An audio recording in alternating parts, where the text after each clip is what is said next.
మొత్తం వాటికి ఖర్చు చేశాడు.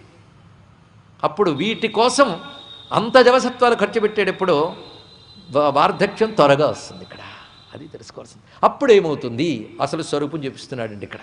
ఇది ఎవడి కథో కాదు, అందరి కథ. ఈ కథకి అందమైనటువంటి రూపాలు ఇస్తే తర్వాత రాబోయే వృత్తాంతాలన్నీ అవే. తర్వాత మనం సరదాగా కథలు మొదలయ్యని వింటామే, అవన్నీ వీటి యొక్క రూపాలే ఇక్కడ. అప్పుడు వాడి పరిస్థితి ఎలా ఉంటుంది? ఇది ఎవ్వడికైనా తప్పదండి, ఒప్పుకోక తప్పదు. ఏవం స్వభరణాకల్పం తత్కళత్రాదయస్తథా. ఎవరి కోసమని వారిని పోషించాలనుకుంటూ భ్రాంతితో తన సర్వజవసత్వాలు ఒడ్డి బ్రతికేశాడు ఇంతకాలం. అప్పుడు కొంతకాలానికి వాడు ఎవడికి పనికిరాని వాడై ఉండే పరిస్థితి ఏర్పడుతుంది. అప్పుడు పరిస్థితి ఎలా ఉంటుంది? నా వాళ్ళ కోసం ఇంత చేశాను కదా అంటే వాళ్ళు ఎలా రియాక్ట్ అవుతారో చెప్తున్నాడు.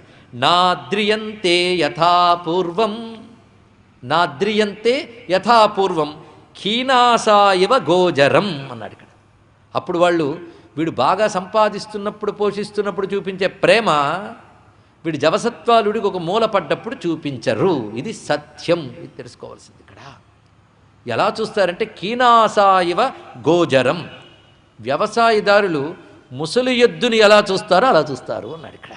ఎంతకాలం వాడు కాడికి పెట్టి నడిపించడానికి పనికొచ్చిన ఎద్దు మరి పనికి రాకుండా పడినప్పుడు వాడికి ఎలాంటి భావం ఏర్పడుతుందో అలాంటి భావం ఏర్పడుతుంది. అప్పుడు వాడు ఎప్పుడైనా ఇంట్లో పని వాళ్ళకి అప్పచెప్పేసిన సాయంత్రం ఆ పుత్రుడు కానీ ఎవరైనా వచ్చి ఎలా ఉన్నారని అడగరు, ఇంకా ఉన్నారా అని అడుగుతుంటారు. ఇది ఎప్పుడు గుర్తుపెట్టుకోవాల్సిన అంశం ఇక్కడ. ఇది పరిస్థితి. అంటే ఏ దేహం నువ్వు అనుకుని ఇంతకాలం ఎంతమంది చెప్తున్నా కాదని తిరిగేవో ఆ దేహం యొక్క అసలు పరిస్థితి ఇది గ్రహించుకో. ఇది ఎందుకు అంటే వైరాగ్య హేతువు కోసం ఇవన్నీ చెప్తున్నాడు. అబ్బో భయం వేస్తుందండి, ఏదో పొరపాటున వచ్చేసాను రేపటి నుంచి రానని చెప్పడానికి ఉన్నమాట చెప్తున్నాడు ఇక్కడ.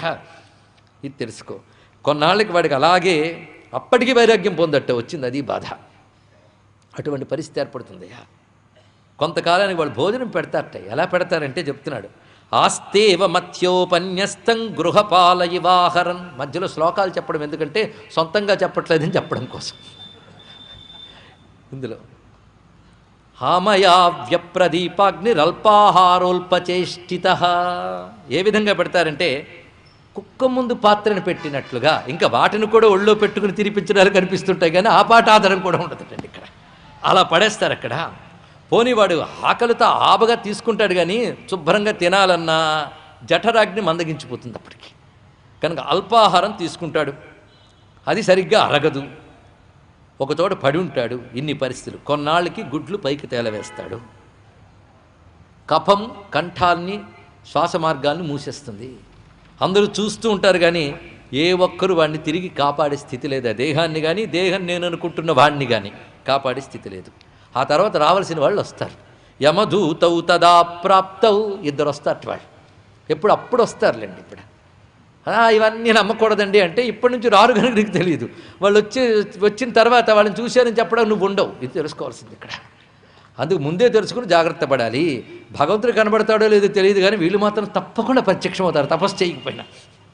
ఇది మాత్రం గుర్తుపెట్టుకోండి. యమదూతౌ తదా ప్రాప్తౌ. ఇది తప్పదెవ్వడికైనా తప్పదు. కుతర్కంగా నాకు డౌట్ అండి అని వాడికి కూడా తప్పదు. చూడండి, వాడు వచ్చి తీసుకువెళ్ళి వీడు ఇంతకాలం చేసింది మామూలు కాదు. కేవలేన యధర్మేణ కుటుంబ భరణోత్సుక. ఎంత పోగు చేసుకుని దాచిపెట్టుకున్నది ఏమిటి అంటే ప్రతివాడు చెప్పేది తనకు లేకపోయినా తన వాళ్ళకు ఉంటుందండి. నేను వీడు చూసొచ్చాడు పెట్టొచ్చాడా, ఇది చెప్తున్నాడు ఇక్కడ. ఈ విధంగా పెంచి పోషించుకుంటూ ఉన్న కారణంగా అధర్మేణ ఎలాగోలా పోషిద్దామని అధర్మాలు చేస్తాడు కనుక అధర్మ ఫలంగా వాడు నరకాలు అనుభవిస్తాడయ్యా అని చెప్పాడు ఇక్కడ. అనుభవించిన వాడు మళ్ళీ తర్వాత ఏమవుతాడు ఇక్కడ కూడా తెలుసుకోవాలి. కొందరు అంటారు నరకంలో అన్ని అనుభవించాక మళ్ళీ పుట్టి బాధింపజేయడం ఎందుకండి అని.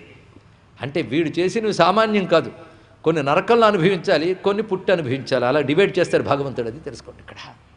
పుట్టి శరీరంతో అనుభవించవలసినవి కొన్ని ఉంటాయి, నరకాల్లో అనుభవించవలసినవి కొన్ని ఉంటాయి. అతి తీవ్రమైన అక్కడ పోతాయి, కొన్ని మిగుల్చుకుని ఇక్కడికి వస్తాం. మొత్తం కర్మక్షయం కోసమే కదా తిరగడం అంతా కూడా.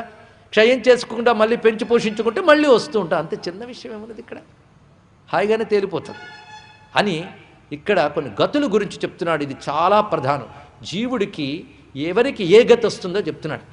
దీన్ని బట్టి మన స్థితిని మనమే నిర్ణయించుకుంటే మన గతి ఏమిటో మనం తెలిసిపోతుంది కనుక ఆ గతి రాకుండా ఉండడానికి ఏ గతిని అనుసరించాలో మనమే ఆలోచించుకోవాలి.